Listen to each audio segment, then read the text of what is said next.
So I've known John Lechleiter for a long time, and I can think of no better recipient of this award because he really, I think, embodies what we're trying to do, and I think what many are trying to do to help people with type 1 and juvenile diabetes.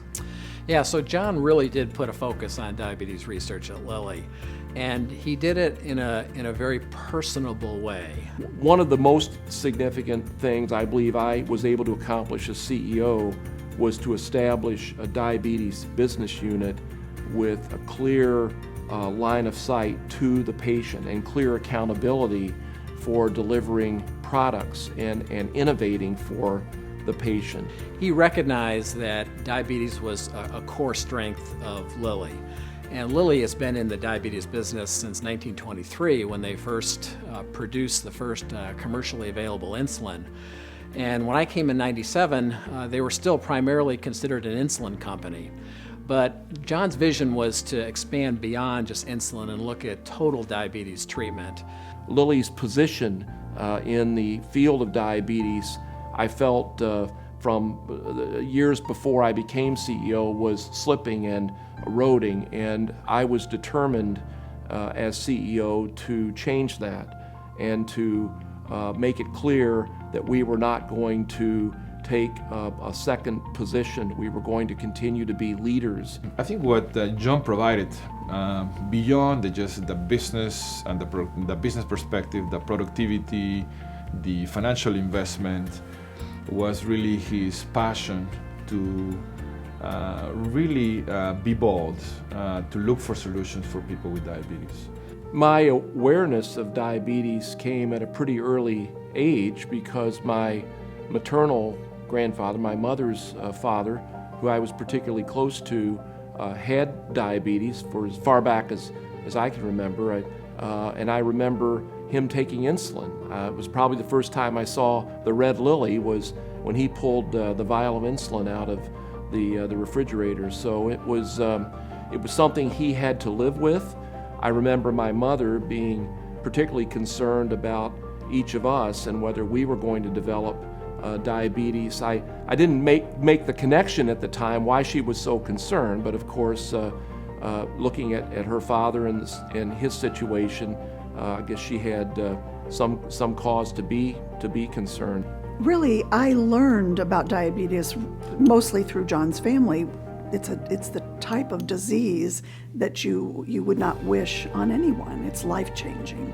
I think it was really that experience that gave me the insights that were later very important, I think, for me and for the company in terms of what life with diabetes was all about, what we could do better or more of to contribute to the health and well-being of people with type 1 diabetes. One of, again, my first realizations about diabetes with young children is portrayed in Lilly's lobby. It's the most beautiful photograph, and then an artist rendering of this photograph sits in Lilly's lobby.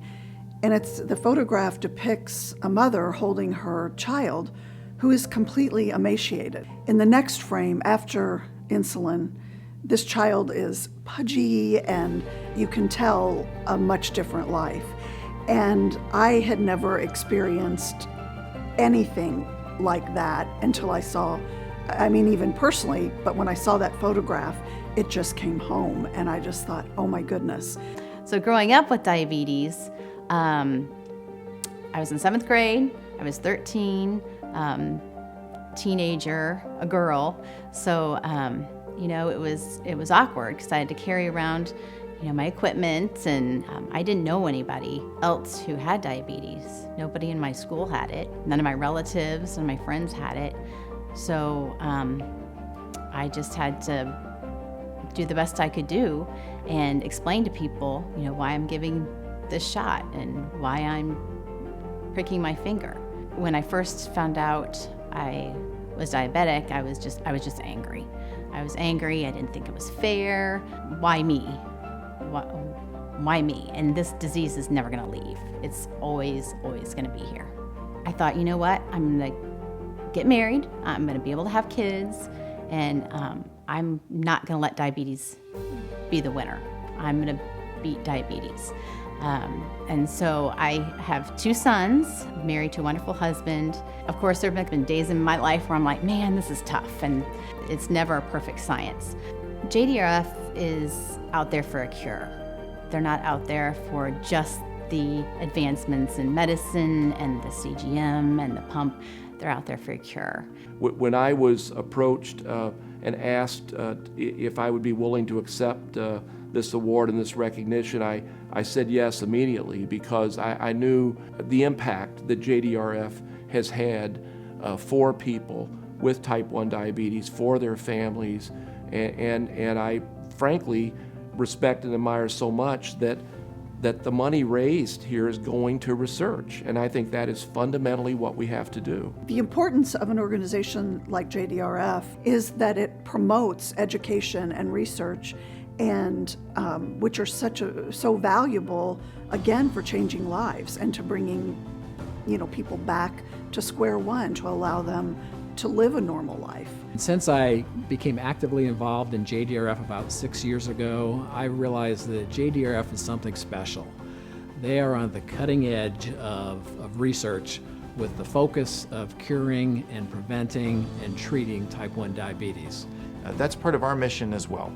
We want to conquer type 1 diabetes and hopefully do it in partnership with the many people interested in doing that, including the JDRF.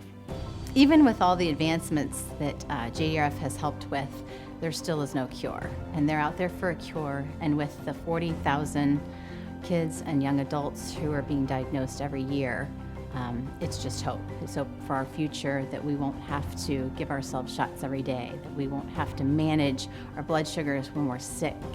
It's the hope for the future.